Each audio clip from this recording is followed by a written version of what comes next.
السلام علیکم ورحمۃ اللہ وبرکاتہ۔ آج ہم آپ کو حضرت امام حسین رضی اللہ تعالیٰ عنہ کا سر جب نیزے پر تھا تب آپ نے قرآن مجید پڑھا یا نہیں پڑھا، اس ویڈیو میں ہم آپ کو دلیل کے ساتھ بتائیں گے۔ اس سے پہلے اگر آپ نے ہمارا چینل سبسکرائب نہیں کیا تو اس چینل کو سبسکرائب کر لیں اور ساتھ لگے بیل کے آئیکن کو بھی کلک کر لیں۔ کچھ لوگ حضرت ابن مطلب کا جسم اللہ تعالیٰ کی بارگاہ میں جو کہ اکیلا حصہ قربان ہوا تھا، اس کو دلیل بنا کر کہتے ہیں کہ اگر انہوں نے جب قربانی دی اللہ کی بارگاہ میں تو ان کے جسم کے کسی حصے میں سے قرآن مجید پڑھنے کی آواز نہیں آئی، تو حضرت امام حسین رضی اللہ تعالیٰ عنہ کے سر جب نیزے پر تھا تو تب قرآن پاک پڑھنے کی آواز کیسے آ سکتی ہے؟ حالانکہ سر نیزے پر قرآن پاک پڑھنا حضرت امام حسین رضی اللہ تعالیٰ عنہ کا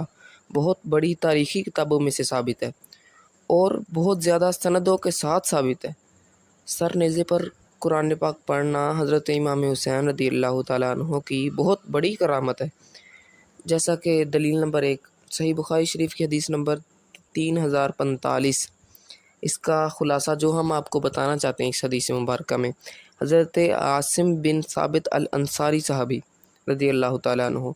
ان کے جسم مبارک کا مسئلہ کرنے کے لیے مشرکین آئے اور انہوں نے جب مسئلہ کرنے کا ارادہ کیا تو اللہ تعالیٰ نے ان کے جسم کو سلامت فرمایا اور بھیڑوں یعنی جسے پونڈ کہتے ہیں ان کا ایک چھتا آیا اور مشرکین ان کے جسم کا مسئلہ نہ کر سکے۔ یہ کرامت حضرت عاصم بن ثابت الانصاری صحابی رضی اللہ تعالیٰ عنہ پر ہوئی۔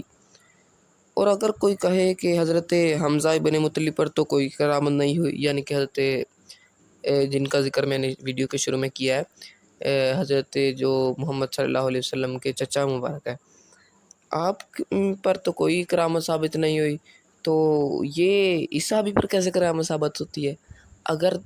یہ ہی معیار ہے ماننے کا کہ ایک جگہ کرامت نہیں ثابت ہوئی اور دوسری جگہ ثابت ہو گئی،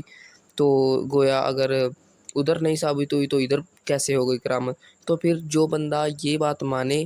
جو میں نے ابھی کی ہے کہ پیچھے اگر کرامت نہیں ثابت ہوئی تو آگے کیسے ہو سکتی ہے، تو وہ اس حدیث مبارکہ کا منکر ہے، اور آپ کو پتہ ہے منکر حدیث کا انجام۔ تو یہ کرامت حضرت عاصم بن ثابت رضی اللہ تعالیٰ عنہ پر ثابت ہوئی ہے، اور اگر کوئی کہے کہ حضرت حمزہ بن مطلب پر تو کوئی کرامت نہ ہوئی، تو اگر ان پر نہیں ہوئی تو اس کو کیسے مانا جائے؟ تو یہ سراسر جاہلیت ہے اور واضح کرنے والی بات ہے۔ ہمارے جو اہل سنت کے امام ہیں انہوں نے تو اس پر کتابیں لکھی ہیں، من عاش بعد الموت، جو کہ للحافظ امام ابی بکر بن ابی الدنیا نے یہ کتاب لکھی ہے۔ 281 ہجری میں وفات پانے والے امام، ان کی پوری کتاب ہے اس پر کہ وہ لوگ جو فوت ہونے کے بعد زندہ ہوئے۔ ان میں سے ایک جلیل القدر صحابی سیدنا زید بن خارجہ رضی اللہ تعالیٰ عنہ کی کرامت جو وصال کے بعد ظاہر ہوئی کہ انہوں نے فوت ہونے کے بعد کلام کیا، اس کرامت کو ان محدثین نے ذکر کیا ہے۔ التاریخ الصغیر جو کہ امام بخاری نے لکھی ہے، یعنی کہ محمد بن اسماعیل بخاری جنہوں نے صحیح بخاری شریف لکھی ہے، انہوں نے صفحہ نمبر 35 پر التاریخ الصغیر میں یہ بات لکھی ہے۔ الاستیاب فی معرفت الاصحاب،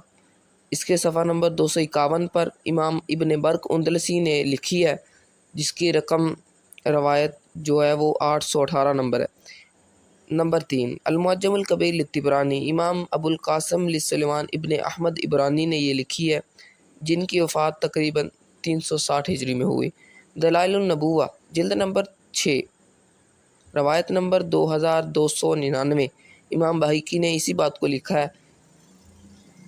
نمبر 4 البدایہ والنہایہ جلد نمبر 6 صفحہ نمبر 24 پر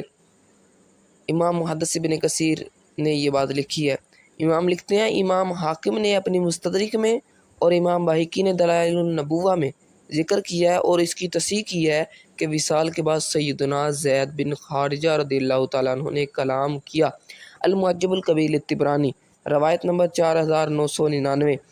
حضرت نعمان بن بشیر رضی اللہ تعالیٰ عنہ صحابی رسول صلی اللہ علیہ وسلم فرماتے ہیں کہ سیدنا زید بن خارجہ رضی اللہ تعالیٰ عنہ کی ذات اقدس مدینہ شریف کے کسی رستے پر جا رہے تھے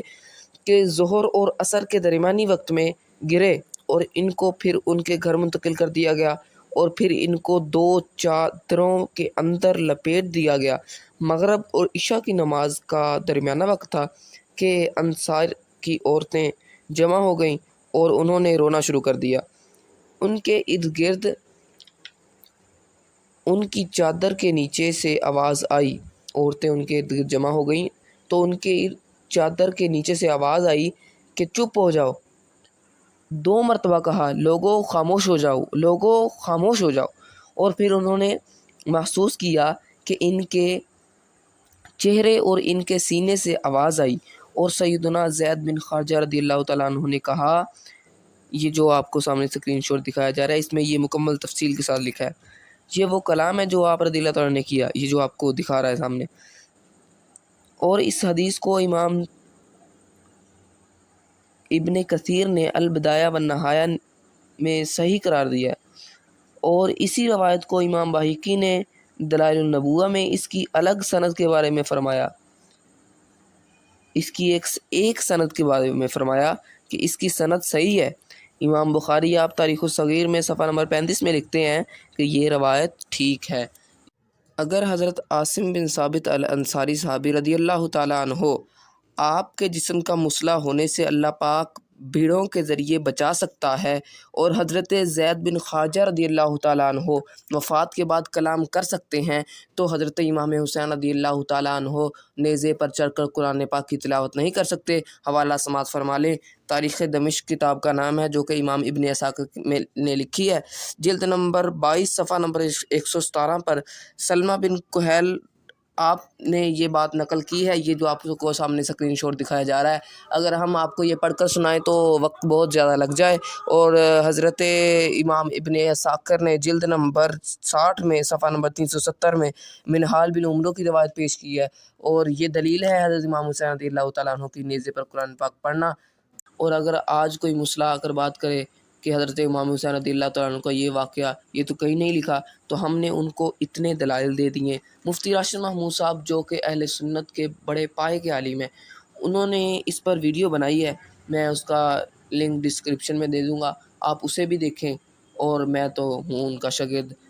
ہم اہل سنت و جماعت حنفی بریلویوں کا عقیدہ تو یہ ہے، اعلیٰ حضرت جو ان اشعار میں بیان کر گئے کہ اپنا سودا بیچ کر بازار سونا کر گئے، کون سی بستی بسائی تاجران اہل بیت،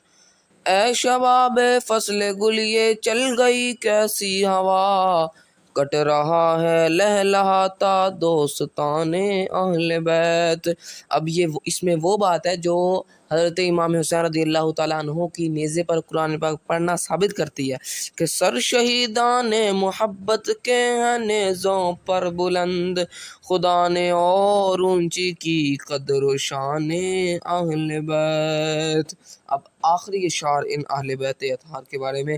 باغ جنت کے ہیں بارے مدح خانے اہل بیت، تم کو مجدہ نار کا ہے دشمنان اہل بیت۔